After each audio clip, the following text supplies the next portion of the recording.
네, 안녕하세요. 성어의 바다입니다. 자, 오늘의 성어는 우유부단입니다. 자, 이러지도 저러지도 못하고 딱 잘라 결정을 못 내릴 때 쓰는 표현이죠. 중집에서 짜장면이냐 짬뽕이냐로 10분을 고민하고 살까 말까 장바구니에 담아만 두고 고백을 할까 말까 카톡으로 썼다가 지웠다 이렇게만 하고 다들 그런 적 있으시죠? 근데 혹시 그런 자신을 나 왜 이렇게 우유부단하지 하면서 미워한 적 있으시다면 오늘 이야기 끝까지 한번 들어보세요. 이 말의 첫 글자가 사실은 굉장히 따뜻한 뜻이라는 걸 알게 되실 겁니다. 자, 한자를 뜯어보면 넉넉할 우 혹은 부드러울 우, 그리고 또 부드러울 유, 안일부, 끈을 탄. 그러니까 부드럽고 부드러워서 끊지 못한다 라는 말이에요. 그러니까 마음이 너무 무르고 부드러워서 딱 끊어서 결단하지 못한다는 겁니다. 결정을 내려야 할 때 이 칼팡질팡 망설이기만 한다는 거예요.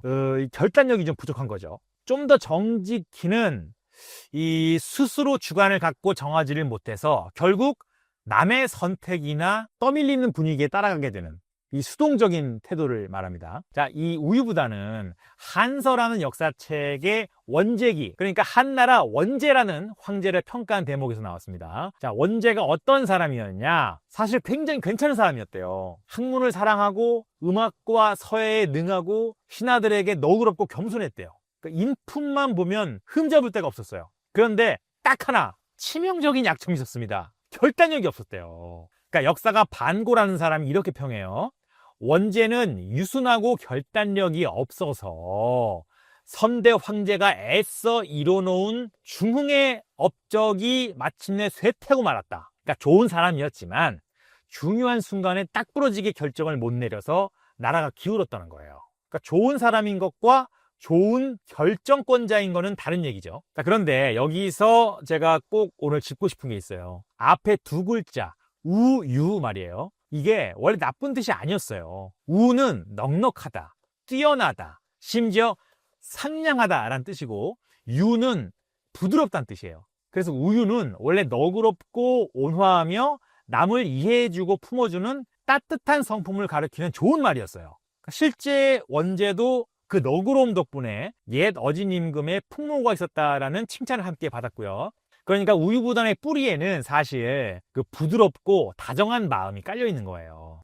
이 점 마무리해서 다시 얘기할게요. 자, 우리 한국사에서 찾아보면 또 우유부단한 역사가 또 있습니다. 이 삼전도의 굴욕, 인조 얘기입니다. 우리나라 조선의 임금이 청나라 황제 앞에서 무릎 꿇고 머리를 조아린 그 사건이요. 오늘은 이 굴욕에 이르기까지 인조가 어떻게 이 결단의 순간들을 흘려보냈는지 보겠습니다. 당시 동아시아 정세는 급변하고 있었어요.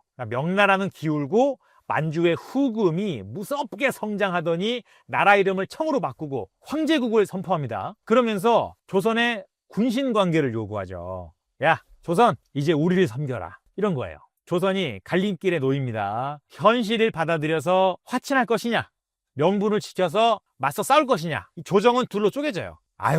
지금 청은 못 이깁니다. 일단 화친하시죠 라고 하는 최명길 같은 주화파, 그리고 그 오랑캐한테 어떻게 무릎을 꿇습니까? 싸웁시다! 이렇게 얘기하는 김상현 같은 척화파가 격렬하게 부딪힙니다. 자, 여기서 인조가 했어야 할 일은 분명했습니다. 둘 중 하나를 결단하는 거였죠. 싸우기로 했으면 나라의 모든 힘을 모아서 철저하게 전쟁을 준비했어야 되고, 화친하기로 했으면 자존심 싹 접고 빠르게 외교로 풀었어야 돼요. 그런데 인조는 어떻게 했느냐? 어느 쪽도 딱 결단하지 못해요. 이 척화파의 명분론의 분위기는 휩쓸리면서 정작 그에 걸맞는 전쟁 대비는 제대로 안 합니다. 그냥 어정쩡하게 시간만 흘려보낸 거예요. 결국 1636년 겨울 청의 대군이 압록강을 건너죠. 그제야 우왕좌왕하기 시작합니다. 강화도로 피난 가려다가 길이 막히니까 급히 남한산성으로 들어가는데 거기서도 47일간 농성만 할 뿐 뾰족한 결단을 못 내립니다. 그 사이에 식량 바닥나고 강화도는 함락되고 이 가족들이 포로로 잡혀요. 그리고 더 이상 버틸 수가 없는 최악의 상황이 되어서야 그 굴욕적인 조건으로 항복을 합니다. 만약에 더 일찍 화친을 결단했다면 그 정도 굴욕은 아니었을 테고, 더 일찍 항전을 결단해서 대비했다면 그렇게 무력하게 무너지진 않았을 겁니다. 여기서 우유부단의 가장 무서운 교훈이 나와요. 인조의 진짜 패착은 잘못된 선택을 한 게 아니에요. 이 선택 자체를 미룬 것이었어요. 결정을 안 하고 미루는 그 시간 동안 청나라 대군이 코앞까지 진격해 왔으니까요. 그러니까 망설이는 사이에 강물은 계속 흘러간 거죠. 물론 그 시대의 명분과 현실 사이에서 결단을 내리는 게 얼마나 무거운 일이었을지는 함부로 말할 수는 없습니다. 그래서 한 나라의 수장, 좀 더 가서 어느 단체의 수장이 됐다는 거는 빨리 심판을 봐줘야 돼요. 여기선 이게 맞다, 저기선 저게 맞다, 막 싸우잖아요. 그때 장이 스톱, 자 이제 이렇게 합시다 라고 결단을 빨리 내려줘야 일이 빨리빨리 돌아가지.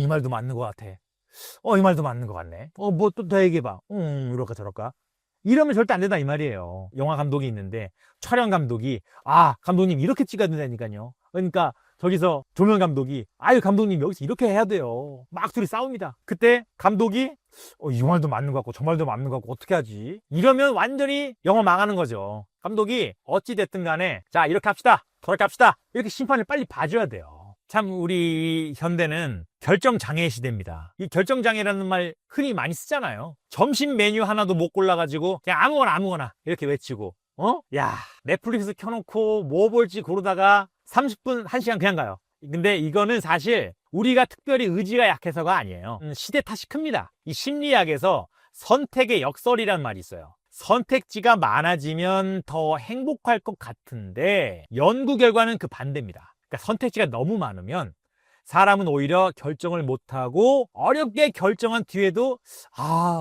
그 다른 게 더 나았을까 막 이러면서 만족을 못 느껴요. 그러니까 옛날에는 짜장이냐 짬뽕이냐 둘 중에 하나였는데 지금은 메뉴판을 딱 보면 막 수십 가지잖아요. 배달 앱을 딱 키면 뭐 식당 수백 개잖아요. 그러니까 정보와 선택지가 폭발하는 이 시대가 우리를 점점 더 우유부단하게 만드는 거예요. 그런데 여기서 그 우유부단함과 신중함은 꼭 구별을 해야 됩니다. 둘 다 결정의 시간이 오래 걸리는 건 같아요.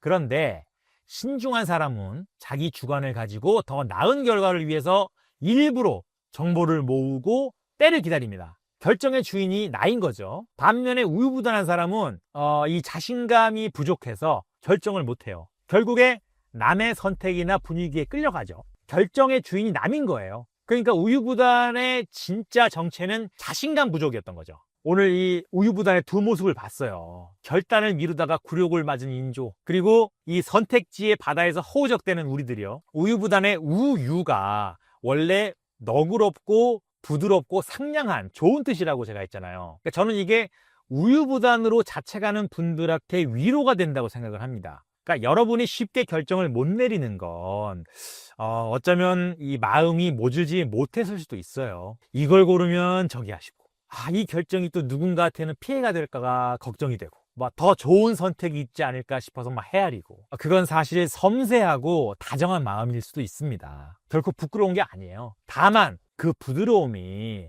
내가 결정해야 할 것들을 남의 결정에 떠넘기는 데까지 가면 그때는 인조처럼 더 큰 걸 잃을 수도 있습니다. 그래서 우유부단을 다스리는 법은 무턱대고 빨리 결정하는 게 아니에요. 핵심은 뭐냐? 자신감이에요. 그러니까 느려도 괜찮으니까 남이 아니라 내가 정하는 거죠. 그리고 이게 제일 중요한데, 일단 정했으면 그 선택을 너무 후회하지 마세요. 사실 그 인생에 완벽한 선택 같은 건 없어요. 짜장을 골랐어도 짬뽕이 아쉽고 짬뽕을 골랐어도 짜장이 아쉬워요. 그러니까 좋은 인생은 최고의 선택을 하는 것이 아니라 내가 한 선택을 최고로 만들어가는 거예요. 어떤 길을 골랐느냐보다 고른 길을 어떻게 걷느냐가 100배 더 중요하죠.